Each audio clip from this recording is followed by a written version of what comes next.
Well, joining me in the studio now to discuss this extraordinary case is former Met Police detective Peter Bleksly and down the line psychotherapist Gary Bloom. Gentlemen, thank you very much for speaking to us this afternoon. Peter, he's such an articulate young man, and reading the whole interview and watching those clips, one of the things that really came across to me and slightly broke my heart was the fact that he's constantly worrying about his mother, rather than feeling sorry for himself about what his mother's put him through over the past 6 years with the alleged abduction and not doing a day at school, not having a single friend, not getting an education. All he seems concerned about is that his mother doesn't get into trouble and that he wants to let his mother know, that she'll be OK. Yes, and of course now Greater Manchester Police have told us that they've launched a criminal investigation into his abduction. I would ask, what exactly did they do way back in 2017 when Alex first went missing? But on a very, very positive note, this young man is adorable. He's articulate, he's read whilst he's been kind of off-grid. He's got a terrific vocabulary. He seems completely well-adjusted. And with his 18th birthday dawning, I sincerely hope that the newspaper has paid him sufficient money so he can get some driving lessons and get himself a car if he wants one. He's a well-adjusted young man. This is a brilliant story for Christmas. And I hope that there's some proportionality in this police investigation. And what I mean by that is I'm sure there will be inquiries needed to take place abroad. And of course, it will be for a court to judge if there is to be any sentencing, if anybody is convicted. It might also be very interesting to see if, for example, if the mother and grandfather are detained in France, what the French courts and what the French attitude might be to any possible deportation.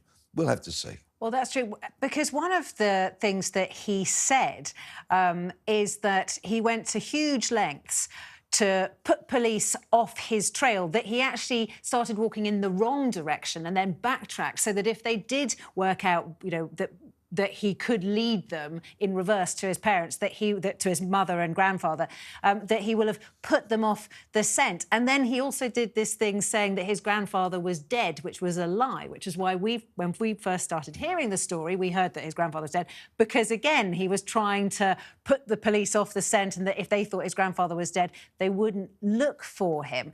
So in some ways, this is a boy who's trying to protect the very people who some would argue had abused him. Yeah, I wouldn't use the word abuse because Alex makes no such allegations. He just says that they wanted to live kind of off-grid, an alternative life, and he realised that for the benefit of his future, he had to get back to the UK and to the arms and the love of his grandmother, who is his legal guardian, certainly for the next couple of months. And I will forgive Alex his deceptions here. Oh, of course, yes. Because he was thinking about his mum's well-being. We'll have to see if she does end up being arrested abroad or not. But I'm just so delighted he's home. And I suspect that this time next year or thereabouts, we'll be queuing outside the cinema to go and watch the movie. And I would suggest you have a packet of tissues at the ready, because I think it's going to be a tearjerker. I think that's very good advice. Well, let's bring in Gary Bloom. Gary, you're a psychotherapist, and obviously we can debate whether or not this alleged abduction was abusive. Certainly one of the things that Alex says in the interview is that his mother, even during the last 7 years, would disappear off for months on end and leave him in the sole charge of his grandfather. He said that his grandfather was, in many ways, a much better parent than his mother was, that his mother wouldn't ever discuss anything, wouldn't debate anything, and was, had her own opinions in this so-called hippie lifestyle. What we do know, Gary, is that this child has missed out on a normal teenage experience. He hasn't been to school, he hasn't made any friends, he hasn't had a mobile phone, he hasn't had normal socialisation. What will that do to him?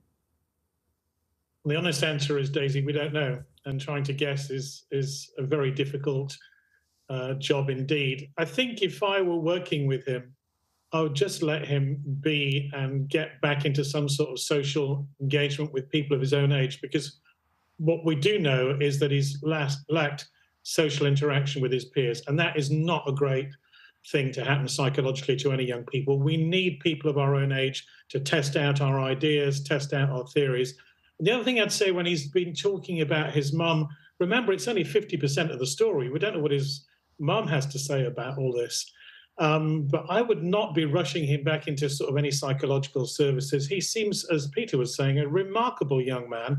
He's shown great courage to do what he's done, put himself in physical danger, escaping from what he thought was a difficult situation. And for me, as a psychologist and psychotherapist, the thing that really screams out is there is a young man breaking clear of the gravity of the planet of mum. And all young men, in fact, all children, have to do that one day. He found his time had come, and I think he should be given great credit that he did it, even putting himself in personal danger, physical danger. Well, exactly, because we do know that he did run away. He did, undertake that, packing a bag, going out in the middle of the night, walking through the night and sleeping throughout the day. And those, so as you said, that was a big undertaking. I guess the other thing, Gary, to bear in mind is that his grandmother, who he's obviously extremely close to, was his legal guardian. He hasn't been able to speak to her or have any contact with her since he was 11 years old.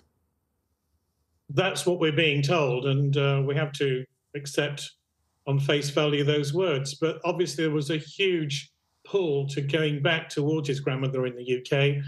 But the thing that, if you read the story in The Sun and his quotes in The Sun, he kept saying, I chose a different life. Now, for a young man of 17, nearly 18, to say, I chose a different life, to me screams maturity, because I'm working with people in their mid-20s and early 30s who don't know what they want out of life. He was very, very clear. He knew his future lay in the UK. As you've already pointed out, Daisy, he was terribly concerned about the well-being of his mum and his grandfather, who he'd left behind. He has empathy. He has a sense of direction. I give that man a lot of credit for what he's done, and I wish him all the best. And he's set up his life now. He's decided where he wants to be, and there's nothing better for young people than what people like me would call agency, the ability to do what you want. He knows what he wants. And last question to you, Gary, before I bring Peter back in. It's interesting, we've been saying frequently, he's missed out on an education, he's never been to school, he doesn't have friends. But of course, the other thing he has done, which other kids his age haven't done, is he's been out to work. And I just, quite often we say, that poor him, how terrible being sent out to work. But of course, that also might explain some of his maturity. We don't know who he was working with, and if he was just working with his grandfather or he was involved in a collective of people working. But teamwork is another very educative process. And if you work in schools, and I've been fortunate enough to work in schools, one of the things that young people find very difficult is to work in teams, and likewise sports teams that I've worked with. Creating that sense of identity and teamwork is very difficult. So if he's been working in teams, and if he's been working with co-workers and he's got a sense of who he is, I'd say that as part of an educative process. You can learn from books and university courses for the rest of your life. There's plenty of mature students knocking around our universities. Yes, Gary Bloom, thank you very much. Peter, as you quite rightly said just before we brought Gary in there, this undoubtedly will be turned into some docudrama or movie or something. It is an extraordinary story. But thinking about the criminal side of this, as you said, Greater Manchester Police have launched a criminal investigation. You also queried how much both the British police and French police and Spanish police actually did, how hard they tried to find this missing kid. How many other missing kids are there, do you think, that perhaps aren't on the front pages of papers, that people aren't concerned about? Well, there's a great charity called Missing, for missing people, and they do incredible work. We are fortunate in so much as that children that go missing, never to be found again, are fortunately rare. There's not a whole raft of those kind of cases. Children do go missing. They are often the subject of guardianship orders, other court orders handed down by family courts, and sometimes they are whisked away to foreign lands, sometimes never to return.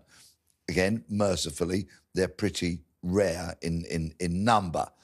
So, but to focus on Alex for a moment, if I may, I think he's clearly shown resourcefulness, determination, creativity, a bit of mischief, and I think those kind of attributes are going to serve him very well into what I hope is a long and fruitful adult life. And we know that he wants to go into some sort of computer science, and that he's sort of begged, borrowed and stolen books over the past few years to try to educate himself. And now he's decided he wants to further that education. And I'm sure that he'll probably get some offers of some further education. Yeah, cybersecurity or blockchain development.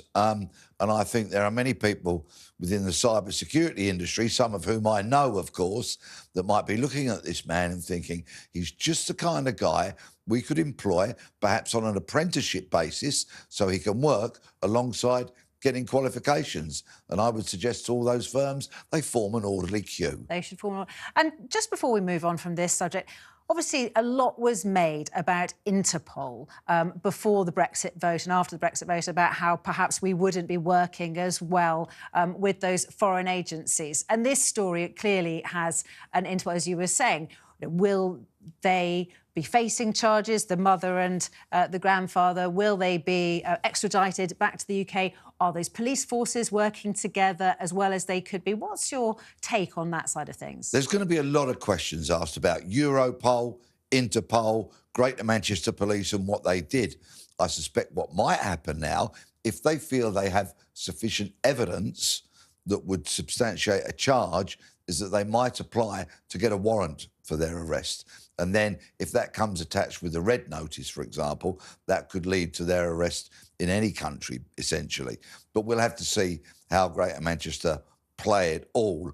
I don't want any heavy-handedness here, because clearly this lad is doing just fine of his own volition. And obviously, the mother and the grandfather have to be found before they can, before they can be extradited or charged with any crime. We don't know whether they have been found. Alex seemed to be suggesting that they were about to move to Finland, and that was to him the final straw. He was like, "I'm not moving again. I'm not going to Finland." He said that's why he ran away.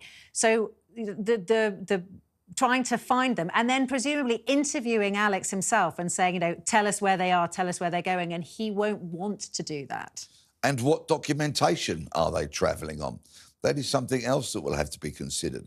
Is there an element, and I have no information or evidence to support this at the moment, I merely pose the question, have they travelled on false documents that they've obtained? Which would be another crime. On their travels, of course, which would be another offence, and that would probably apply to that local jurisdiction. For example, we will have to wait and see. But what I really wouldn't want is that there's a very heavy-handed operation that perhaps the arrest and detention of his parents or his mother and his grandfather could then be to the detriment of Alex, because he's spoken with quite fondness about his mum, albeit he says she's not a great mother.